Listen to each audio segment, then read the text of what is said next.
Kireina dimanapun Anda berada, bahagia sekali pada kesempatan hari ini saya bisa menjumpai Anda melalui video ini. Sahabat Kireina, majalah agribisnis dan bonsai dimanapun Anda berada, hari ini spesial untuk teman-teman semua. Saya akan mengupas tuntas tentang bagaimana merawat dan menjaga bentuk kelapa kerdil cabang 4 ini tetap pada formatnya. Saksikan terus video kami sampai akhir, dapatkan informasi terbaik untuk teman-teman semuanya. Sebenarnya kami memiliki beberapa pohon kelapa cabang, cuma sayangnya pohon ini kesannya liar dan tidak terawat, sehingga kami perlu untuk melakukan perawatan ulang agar pohon ini menjadi lebih indah, subur, dan tentu saja formatnya kerdil.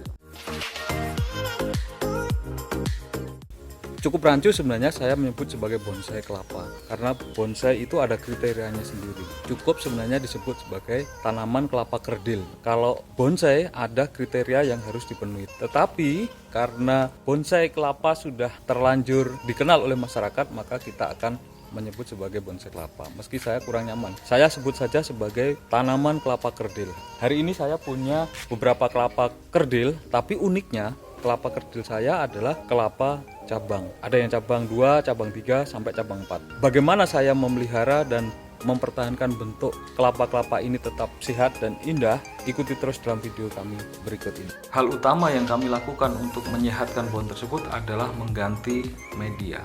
Inilah media yang kami gunakan. Yang pertama, satu bagian kokopit. Kokopit ini adalah sabut kelapa yang dihaluskan. Kita bisa membeli di toko bunga atau di stand bunga, harganya 20.000 per karung. Kemudian satu bagian pasir malang, kami gunakan satu bagian sekam, bukan sekam bakar ya, sekam biasa, dan satu bagian pupuk kandang.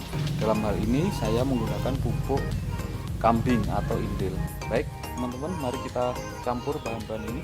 Saya lebih suka mencampur media ini dengan tangan. Tujuannya agar saya bisa mengetahui kalau masih terdapat kotoran dalam media tersebut, sehingga saya bisa memastikan media yang akan saya gunakan benar-benar bersih dari kotoran.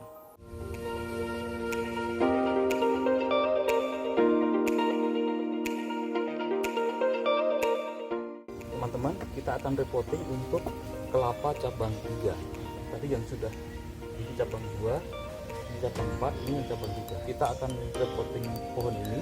Meskipun akarnya kelihatan sehat, tapi pohon ini atasnya kelihatan tidak sehat, sehingga perlu disehatkan dengan mengganti medianya.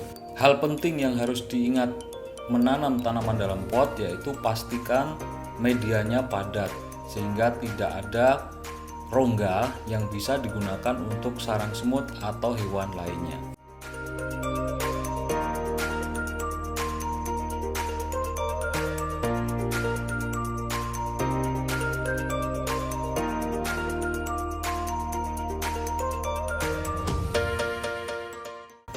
Ini kelapa cabang keempat, cabangnya 2, tapi jenisnya kelapa bagus nih. Kelapa merah paling tua di sini, walaupun hanya cabang 2 tapi cabangnya banyak, pohonnya juga sehat. Awalnya ini di pot nipis ya, pot bonsai. Ini bola karena masih besar. Kita akan pindahkan ke pot plastik yang biasa seperti ini. Tujuannya agar nanti akarnya ke bawah lebih kuat. Kami berharap pohon-pohon yang kami tanam dalam pot dengan media yang baru ini akan lebih subur dibanding sebelumnya.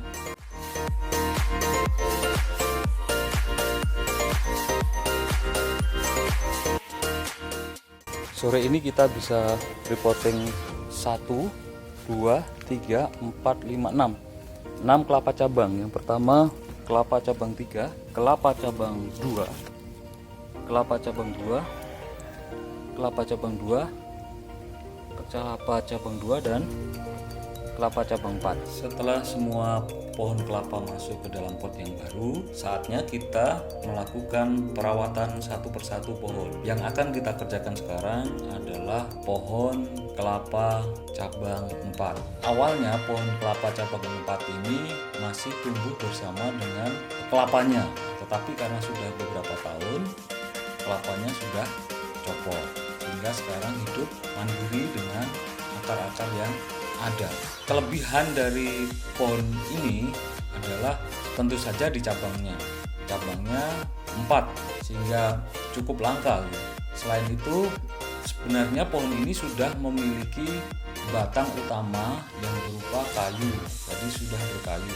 Kesan cabangnya sudah kelihatan waktu kita tanam pertama dulu. Nah, sayangnya kali ini kesan cabangnya hilang karena masing-masing cabang memiliki akar sendiri-sendiri yang masuk ke dalam tanah. Oleh karena itu, PR kita yang pertama adalah membuat kesan cabang ini hadir kembali. Itu yang pertama. Yang kedua, pohon ini sudah terlalu liar sehingga kesan kerdilnya juga hilang. Pelepahnya sudah tinggi-tinggi, hampir 1 meter, bahkan ada yang 1 meter lebih. Sehingga kita perlu memotong lagi, memformat ulang agar tumbuhnya pelepah-pelepah ini menjadi lebih kerdil di masa yang akan datang. Kami menggunakan beberapa teknik. Yang pertama yaitu menyayat bagian pelepah yang ada dalam setiap ketiak pohon tersebut. Harapannya nanti tunas baru akan lebih cepat muncul dan tumbuhnya kerdil. Yang kedua, kami memotong daun-daun yang sudah besar dan tidak perlu. Yang perlu diperhatikan di sini adalah kita melindungi tunas baru atau kuncup baru yang tumbuh dari batang tersebut. Kita jangan sampai pohon itu atau kuncup tersebut terpotong, karena kalau sudah terpotong resiko sekali, bahkan bisa berujung pada kematian pohon ini. Ini agak susah karena cabangnya 4. Kalau tidak bercabang 1 gitu kita bisa melakukan karena ada ruang yang luas gitu. Karena ini cabangnya 4 sehingga kita perlu ekstra hati-hati agar pemotongannya tidak melukai atau justru menyayat bagian lain yang tidak kita inginkan.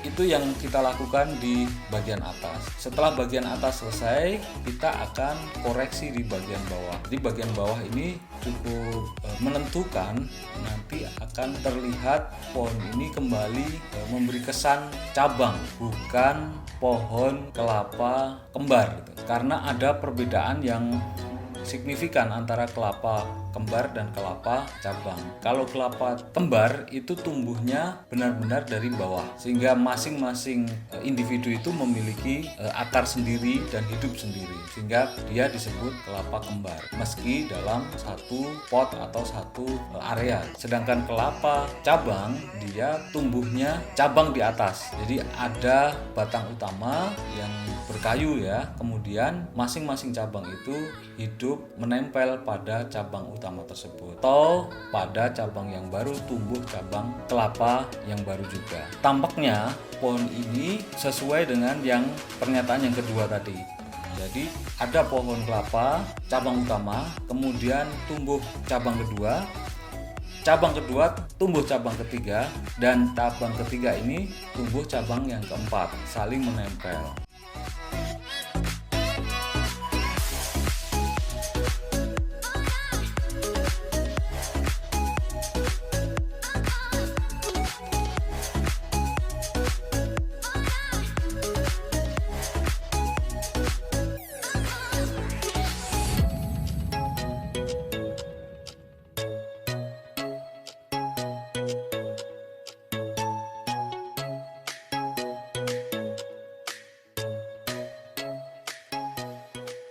Bagian atas sudah kita kerjakan, sudah bersih. Sekarang kita akan mengerjakan bagian bawah. Jadi bagian bawah ini masalahnya kelapa cabang 4 ini seolah-olah menjadi kelapa kembar 4 karena masing-masing memiliki akar sendiri-sendiri. Nah, kita akan hilangkan akar-akar yang keluar dari cabang-cabang ini agar akarnya tetap jadi satu di cabang utamanya ini. Sekarang kita kerjakan. Jadi akar yang keluar dari cabang ini kita potong. Saya memotong akar cabang ini setelah memastikan bahwa cabang ini bisa hidup dari cabang utama. Saya harus hati-hati agar nanti pohon yang baru saja kita potong akarnya ini benar-benar hidup, bukan justru mati.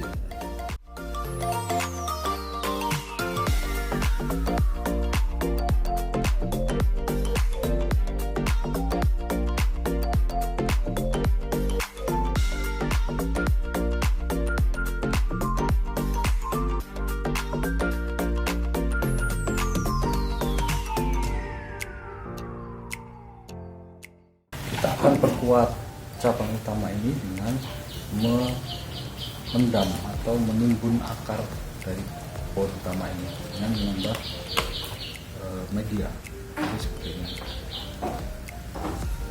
Penimbunan akar utama dengan media tersendiri ini tujuannya agar batang utama semakin dominan dan kuat. PR-nya adalah kita harus selalu menghilangkan akar-akar yang keluar dari cabang. Demikian video kami tentang cara perawatan dan menjaga tanaman kelapa kerdil cabang tetap sehat dan indah. Mudah-mudahan video ini menambah informasi dan bermanfaat untuk kita semuanya.